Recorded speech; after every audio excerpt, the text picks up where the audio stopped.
Hello my lovelies, how are we? So today I'll be talking about the topic of existential dread.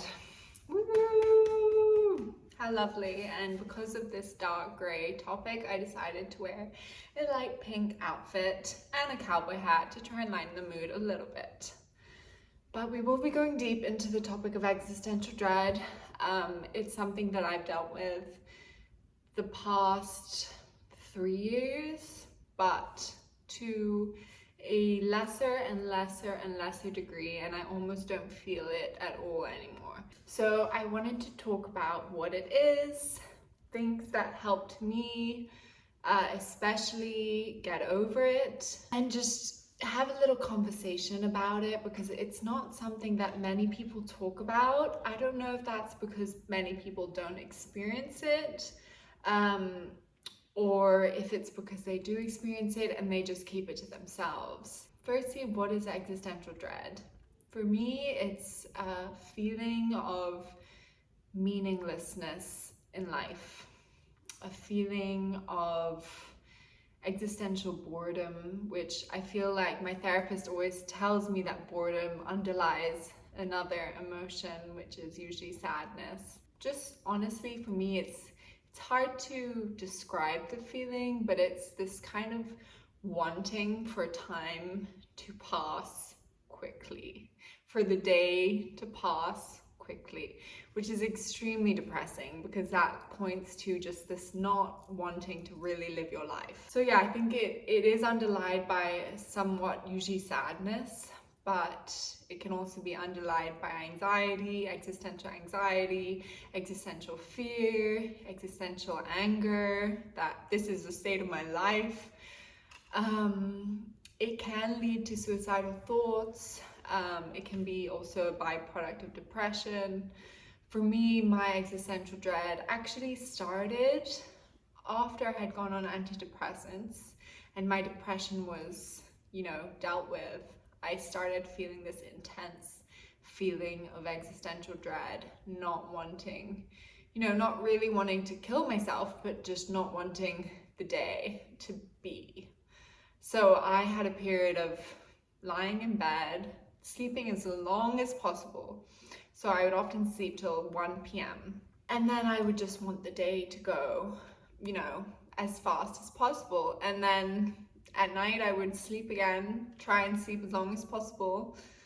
There was, it wasn't always like that, but I remember one specific week was just like in bed as much as possible, which is really sad and depressing. It has really alleviated in my life, and really now I barely feel it. So I think that's a really good success story. And I think that also kind of gives me a bit of,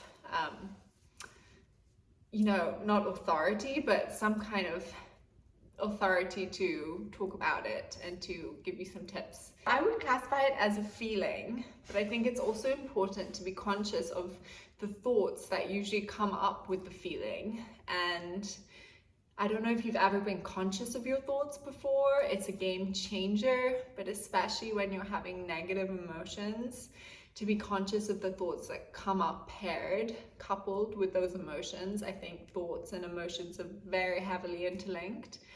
And it's important to be conscious of those thoughts so that when you're having them, you need to just be aware, okay, this is what's happening. I'm having existential dread. I'm having these thoughts again. And then it's really important to notice, is this existential dread constant? Do I always feel like this? If so, I would actually recommend going to a psychiatrist and getting prescribed some antidepressants or something like that that could alleviate it. But if it's not constant and it just comes in fits and bursts, maybe, a few days at a time or a few hours at a time, I want you to start being conscious of how long does it usually come for. If you're a girl, does it come at a specific time in your cycle? For me, I usually get a bit more sad right before my period and during my period and also at the end of my period. So it's really important to know to just start being aware of your own body and your own feelings and your own thoughts. And that's gonna help you. That's the first step, basically, in helping things get better. I talk about the things that help me the most. And honestly, you're probably not gonna like this one, but for me, the number one was time. Time heals all. I wasn't just, scrolling on my phone for a few years and it got better. I was actually actively very present and very conscious and doing the inner work. But paired with that, it really did just take time. And I think things do get better with time. And I know that's like really big sister advice, like, oh, it will get better in time. But just be hopeful that it actually will, because it did for me. So it might also for you too. Then I want to give you just a little strategy to get through it, which for me is being conscious of my breathing. So we are always breathing, always. I hope you're always breathing. But it's a game changer to start to be conscious of your breath. That means that you're highly present and it takes you from your mind into your body. So it's just, very somatic. I love that word, somatic, but it's just a beautiful practice and it's going to help you so much through this. And I truly do believe that presence is alchemy and that emotions come up so that you can be present and you can transmute them. So I don't know if you know what transmuting an emotion means, but it truly means that the emotion will leave your body for good. And this does not happen instantly. It will take a few years. It will come lighter and lighter and lighter, but it won't be in your energy field anymore, basically. So that's what I hope's happened with my existential dread. But you never know. I think there are also things like chemical imbalances in the brain, and I also believe in science, you guys. So I want you to start prioritizing your pleasure. So this can sound radical because not many people, prioritize their pleasure, especially women. I don't think we're conditioned to. But I want you to really think, like, what makes me happy? Like what, even if it's 5, maybe you cannot access joy right now, maybe you have mental illness, even if it makes you 5 to 10% happier, what are the things that truly give me a little bit of dopamine, a little bit of oxytocin? I can tell you a few right now. I just learned this technique the other day, and basically slow caressing your arm and your whole body releases oxytocin in your system, which is a pleasure hormone, and it's like a harmonizer. So that's one thing you can do, and you can self-massage. You can get a massage if you have a partner. Lucky you, you can ask them to massage you. So, and then what do you like doing? What are your hobbies? For me, my hobbies saved my life. Like music saved my life. It makes me emotional. But just having, a guitar and a piano and easy access that I could, whenever I was feeling down, I could actually transmute that into a song. And I'm not saying that, you're going to find a hobby and then you're going to be happy. It doesn't usually work like that, but it's all about making your life 5 to 10 to 15 to 20% better. And then over time, your life will just be hopefully a steady increase in your happiness. For me, when I was extremely depressed, when I had existential dread, one thing I did that I forced myself to do, and I live in Denmark, so the winters here are really tough, but I forced myself every day to do a dip in the cold ocean, and it's super cold, the water. And what this does, doing cold plunges, is it increases your dopamine by 250%. And then it's a sustained increase in dopamine for the next 2 to 3 hours after you cold plunge. So I absolutely love it. I've heard some, reports that it's not good for women, but for me, I love it, and it feels the most natural thing to just go in the ocean. So really, I want you to harness your pleasure. So that's about, taking a bath. Oh, isn't that wonderful? Going to a sauna with essential oils, watching a rom-com that makes you laugh with popcorn and a blanket. And I'm not talking about pleasures that are hedonistic and aren't good for you, like, going out is fun. I love going out and dancing, but I don't recommend drinking too much.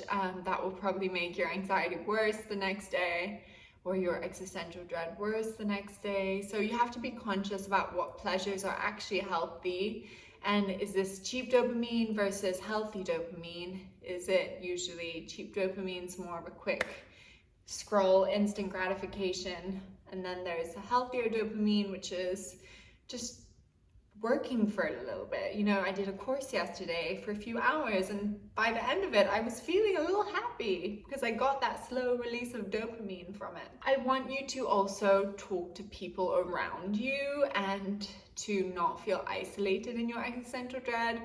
I definitely felt like it was difficult to talk about it because the people I knew hadn't experienced it, at least to the level that I had. So even though I did talk about it, I felt like I almost missed the words to describe it because it was more of a feeling that I couldn't get them to feel. But it was very important to talk about it with my mom, with my therapist.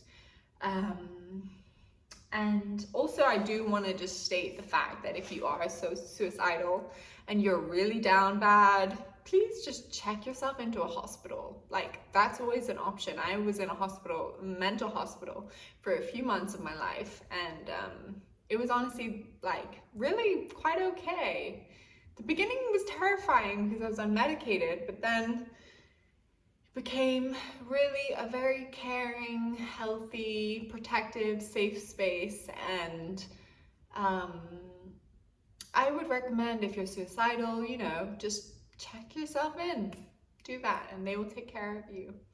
And also I am a proponent in, I do support pharmaceutical drugs. They definitely saved my life twice over. So just be conscious that if you go on antidepressants, they can bring up more suicidal thoughts at the beginning. So you have to be very hyper aware and work closely with doctors. And then the last point I think I'm going to talk about is finding some kind of purpose in life.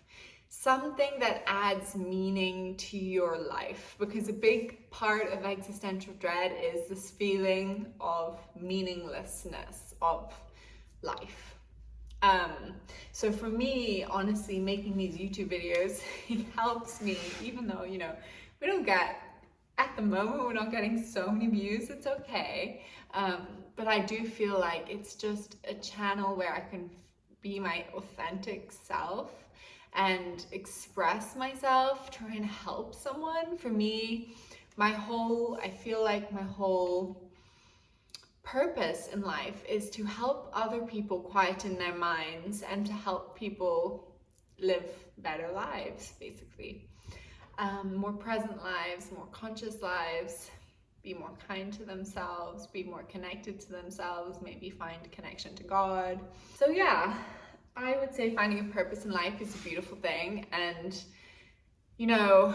this is gonna sound really woo-woo, but I think your purpose in life is really just to exist and shine your own light and feel love in your chest and just be there. Your energy is powerful, and being conscious and being yourself and being still and slowing down and connecting to yourself, connecting to God, you will find your purpose if you do those things. And you will realize that your purpose is more than doing. It is really more of an energy. It's more being, healing. And that's my points. I just want to recap a little bit. Time heals all. It takes time. For me, it took about a year of feeling quite a lot of existential dread. And then it took about maybe a year of feeling not a lot of existential dread, and then it's been a year of barely feeling any. So that was kind of my timeline. Harness your pleasures that are good for you, healthy dopamine, healthy oxytocin. You can try that. I'm gonna start doing that every day. It's so beautiful. Talking to people, hospitalizing yourself if necessary, talking to a psychiatrist if necessary, and finding a purpose in life. I think that's really, really powerful. And you can really just write a list of things, going back to the pleasure, you can write a list of things you enjoy doing. And it makes me sad, but you know, I really had a list of why life is worth living, and it was just little things. And another thing that I haven't really touched on, maybe I'll make another video about this, is gratitude and how that can help. So I'm a big proponent in writing a daily gratitude list, or even twice a day. And no matter your life situation, you do have a few things to be grateful for. I promise you, you do. You just need to really think about it. And, you know, it can be the sun on your skin, or the fact that your mom's still alive, or different things. There is always at least 3 things to be grateful for. I've been down bad, I'm sure you have too, but there always are a few things. So I hope this video helped you. Let me know if you have any requests for videos, if you have any comments that you want me to answer, any questions you want me to answer. I'm really happy to be here. I'm gonna try and post consistently every week, and sending you a lot of love, peace, and kisses. Bye.